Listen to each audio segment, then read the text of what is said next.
Well, it's time now for that News Channel 3 first weather forecast. You can still see that low up into the Gulf of Alaska. We'll put the surface features down in a moment. We're looking at a little bit of cloud cover coming into the Washington and Oregon coast. We've had some low stratus and some patchy fog along the northern California coastline and some of the low valleys. We saw some of that low cloudiness kind of pull in off the water there, but otherwise it's pretty dry and a little on the cool side. That front's been hanging back to the west. We've got a little disturbance here just inland, and that's part of what's helping to keep us under the cloud cover. Eventually, we're going to see this low kind of rotate on in and bring us a little more substantial cloud cover before things start to clear out. Now, as we move along, we're taking a look at radar across northern California, and really nothing to show you there. We're not getting any rainfall, but we have seen that low cloud cover, again, that kind of stratiform cloud cover coming in along the coast, and that's kept a lid on our temperatures and kept the skies a little on the gray side for many areas.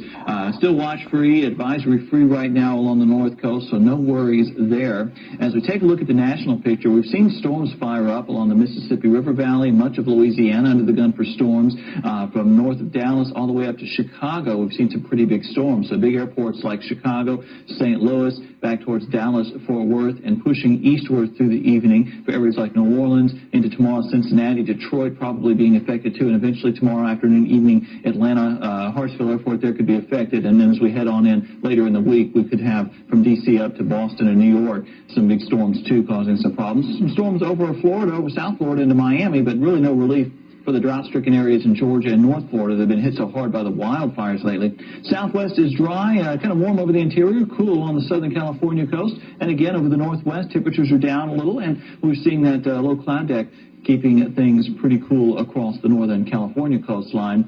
We've seen the severe thunderstorm watches go up. It's another threat for those areas ahead of that cold front is severe weather. Some record high temperatures ahead of that front over the Midwest, and behind it, temperatures only going to be in the 60s or 70s. Turning back home here, we see temperatures tonight in the 40s, 45 in Blue Lake, 45 Crescent City, 46 Gasky, 44 Fortuna, Mount Shasta 43. Tomorrow we'll look for a high of 63 in Fortuna, 53 McKinleyville, Oryx 63, Crescent City 57, Willow Creek inland should be out of the clouds up to about 84 degrees, and Eureka again about 57. We'll expect some fog and clouds in the morning and some low clouds to hang around at times through the day, again helping to keep a lid on some of our temperatures. You don't have to go too far to the east to see those 80s and even some 90s as we head out.